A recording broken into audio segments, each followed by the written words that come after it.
प्रिय भाई और बहनों, आज का शुभ संदेश के लिए आप सभी को हम स्वागत करते हैं। कितना मधुरतम है प्रभु तेरे आंगन में वास करना,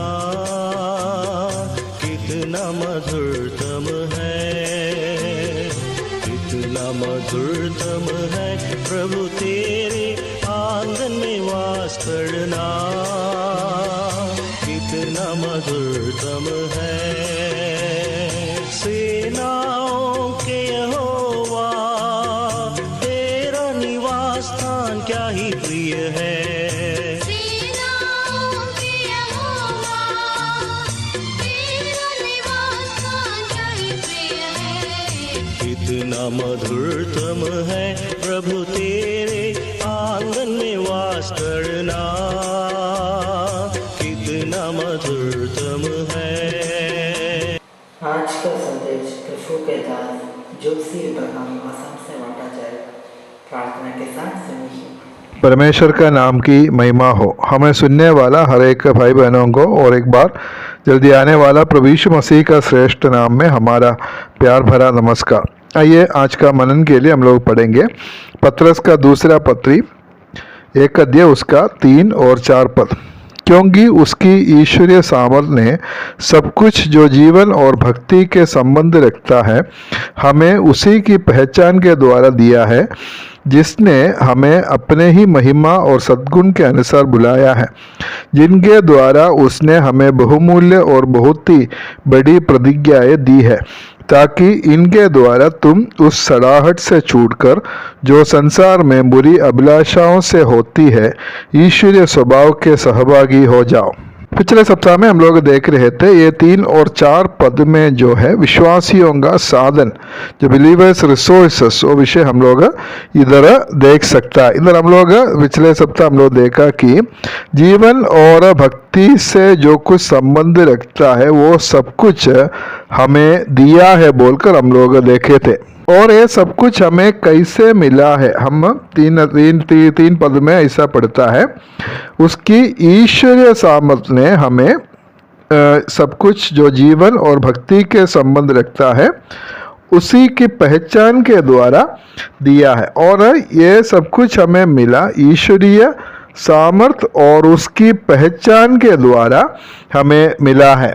और ईश्वरीय सामर्थ से और उसकी पहचान के द्वारा हमें क्या भी मिला, उसका 4 पद में हम ऐसा पढ़ता है, जिनके द्वारा उसने हमें बहुमूल्य और बहुत ही बड़ी प्रतिज्ञाएं दी है। और उस प्रतिज्ञाओं के बारे में हम इधर देख सकता है, हमें बहुमूल्य और बहुत ही बड़ी प्रतिज्ञाएं दी है। और वो प्रतिज्ञाएं क्या क्या है? वो प्रतिज्ञाएं है प्रभु यीशु मसीह का आगमन और उसके बाद में हमें मिलने वाला आशीष है। 3 अध्याय उसका 4 पद में ऐसे पढ़ता है, उसके आने की प्रतिज्ञा कहाँ गई है। मतलब प्रभु यीशु मसीह का आगमन एक प्रतिज्ञा है। और 3 का 9 में हम लोग पढ़ता है, प्रभु अपनी प्रतिज्ञा के विषय में देर नहीं करता है। और उधर भी हम लोग वही बात को हम लोग देख सकता है। और 3 अध्याय का 13 पद में ऐसे पढ़ता है, पर उसकी प्रतिज्ञा के अनुसार हम एक नए आकाश और नई पृथ्वी की आस देखते हैं, जिसमें धार्मिकता वास करेंगे। हमें मिलने वाला एक नए आकाश और नई पृथ्वी, वो भी जो प्रतिज्ञा है। इसलिए प्रभु यीशु मसीह का आगमन और उसके बाद में हमें मिलने वाला सभी चीज वो है प्रतिज्ञाएं है।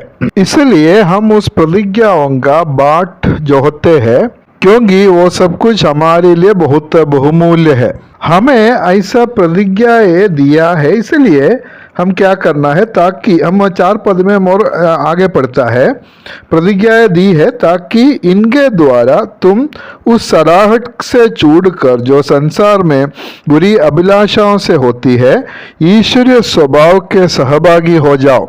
हमें ऐसी बड़ी प्रतिज्ञा मिली, हम लोग इसलिए क्या करना है, सबसे पहले हम उस सड़ाहट से छूट कर जो संसार में बुरी अभिलाषाओं से होती है, वो बुरी अभिलाषाओं से संसार में होने वाला सड़ाहट अर्थात जो संसारिकता या शरीर का काम, उसको छोड़ना है और क्या करना है, ईश्वरीय स्वभाव के सहभागी हो जाना है। रोमियों का पत्री 8 अध्याय उसका 6 पद में ऐसे पढ़ता है, शरीर पर मन लगाना तो मृत्यु है, परंतु आत्मा पर मन लगाना जीवन और शांति है। पवित्र आत्मा एक विश्वासी में वास करता है। जिस वक्त वो व्यक्ति उद्धार पाया उसी वक्त पवित्र आत्मा उसमें आया है और उसमें वास करता है। कुरिन्थियों का पहला पत्री उसका पहला कुरिन्थी 3 अध्याय उसका 16 पद में ऐसे पढ़ता है, क्या तुम नहीं जानते कि तुम परमेश्वर का मंदिर है और परमेश्वर का आत्मा तुम्हें वास करता है। परमेश्वर का आत्मा हमें वास करता है और उसके द्वारा हमें एक ईश्वरीय स्वभाव हमारे अंदर में है।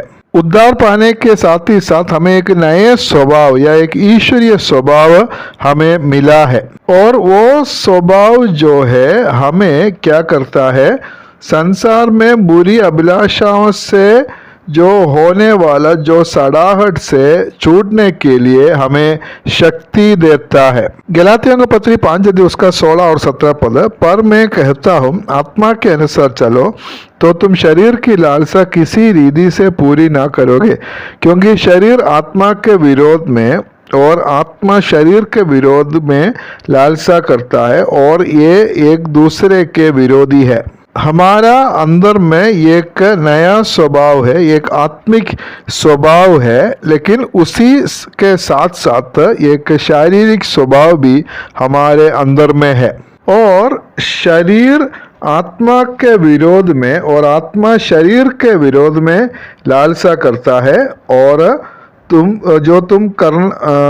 और ये एक दूसरे के विरोधी है। लेकिन हम लोग क्या करना है, उस शारीरिक जो स्वभाव है उसका अधीन कभी नहीं होना है। हम लोग एफिसियों का पत्री 4 का 22 पद में ऐसे पढ़ता है, तुम पिछले चाल चलन के पुराने मनुष्यत्व को जो भरमाने वाली अभिलाषाओं के अनुसार भ्रष्ट होता जाता है उतार डालो। और 23 पद में पढ़ता है, और अपने मन के आत्मिक स्वभाव में नए बंदे जाओ।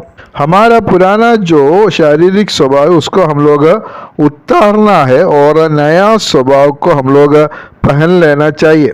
और इसी प्रकार हम लोग ईश्वरीय स्वभाव के सहभागी हो जाना है। हमेशा हमारा लक्ष्य ये होना है कि ईश्वरीय स्वभाव के सहभागी होना है। ईश्वरीय गुण, ईश्वरीय स्वभाव हमारा जीवन में होना है। और हमारा जीवन से परमेश्वर ये चाहता है हम संसारिकता को, संसारिक स्वभाव को, शारीरिक अभिलाषाओं को छोड़कर ईश्वरीय स्वभाव हमें होना है, क्योंकि हम परमेश्वर के संतान है और परमेश्वर चाहता है हम उसके स्वभाव में हम लोग आगे बढ़े, ईश्वरीय स्वभाव हम में हो, ईश्वरीय स्वभाव के सहभागी हो जाओ। और इसलिए ये दोनों स्वभाव हमारा अंदर में है, एक शारीरिक या संसारिक एक स्वभाव है और दूसरा है ईश्वरीय स्वभाव है। हमें निर्णय लेना है कि हम जो शारीरिक बने या हम लोग आत्मिक बने। निर्णय हमारे हाथ में है। रोमियों का पत्री 6 अध्याय उसका 5 से 7 तक हम लोग पढ़ने से ऐसे पढ़ता है, क्योंकि यदि हम उसकी मृत्यु की समानता में उसके साथ जुड़ गए हैं तो निश्चय उसके जी उठने की समानता में भी जुड़ जाएंगे।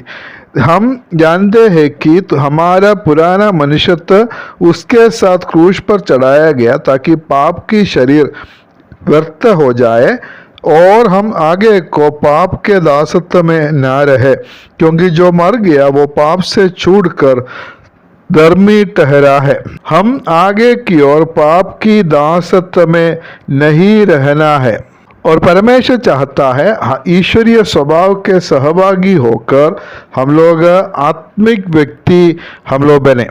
प्रभु हमें सहायता करे। इसलिए हमें क्या मिला है, हमें बहुमूल्य और बहुत ही बड़ी प्रतिज्ञाएं हमें दिया है और उसके द्वारा हम क्या करना है, सराहट से छूटकर जो संसार में बुरी अभिलाषाओं से होती है ईश्वरीय स्वभाव के सहभागी हो जाओ। इसी प्रकार ईश्वरीय स्वभाव के सहभागी होकर आत्मिक होकर आगे बढ़ने के लिए परमेश्वर हम सभी को सहायता करे। परमेश्वर का नाम की महिमा हो।